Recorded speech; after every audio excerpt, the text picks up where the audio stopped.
వర్ధిల్లాలి జై తెలంగాణ జై తెలంగాణ జై జై తెలంగాణ జై తెలంగాణ వర్ధిల్లాలి జై తెలంగాణ జై తెలంగాణ కేటీఆర్ గారి నాయకత్వం వర్ధిల్లాలి. నమస్కారములు. ఈరోజు కరీంనగర్లో టీఆర్ఎస్ పార్టీ తరఫున ఒక బహిరంగ సభ, భారీ బహిరంగ సభ కథనబేరి నిర్వహిస్తున్నారు. ఈ సభలో ముఖ్య అతిథిగా గౌరవనీయులు పెద్దలు తెలంగాణ రాష్ట్ర తొలి ముఖ్యమంత్రి సీఎం కేసీఆర్ గారు వస్తున్నారు.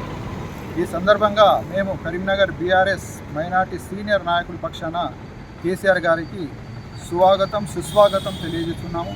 హృదయపూర్వకంగా స్వాగతం సుస్వాగతం తెలియజేస్తున్నాము.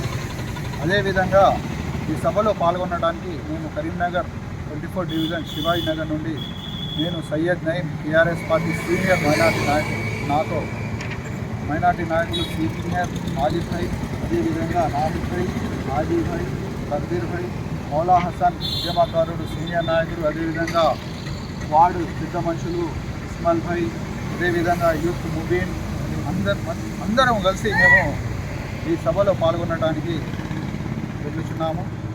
ఈ మొత్తం దోచుకునే పద్ధతి నడుస్తుంది వాళ్ళది కూడా.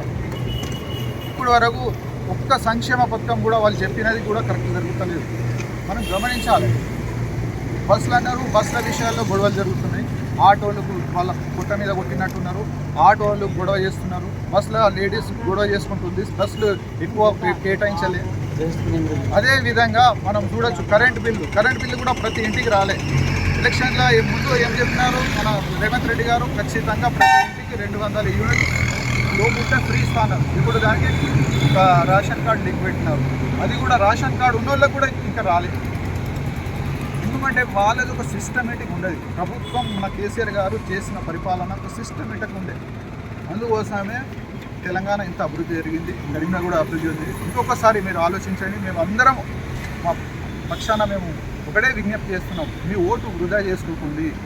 మీ ఓటు కరెక్ట్ అయిన వ్యక్తికి, కరెక్టమైన నాయకులకి వేయాలి. ఎందుకంటే మాకు నిధులు రావాలి, మా కరీంనగర్ డెవలప్మెంట్ కావాలి. మన కరీంనగర్లో మన సివిల్ హాస్పిటల్లో మిడ్వైఫరీ నర్సింగ్ హోమ్ తెచ్చిన ఘనత మా వినోద్ కుమార్ గారు. 4 జాతీయ రహదారులు తీసుకున్నారు అప్పట్లో ఉన్న ఎంపీ హోదాలో ఉన్నప్పుడు. అందుకోసమే మరొక్కసారి మేము అందరం విజ్ఞప్తి చేస్తున్నాం. కరీంనగర్ నియోజకవర్గ పార్లమెంట్ ఓటర్స్కు ఖచ్చితంగా వినోద్ కుమార్ గారికి భారీ మెజార్టీతో ఓట్లేసి గెలిపించాలని. జై తెలంగాణ.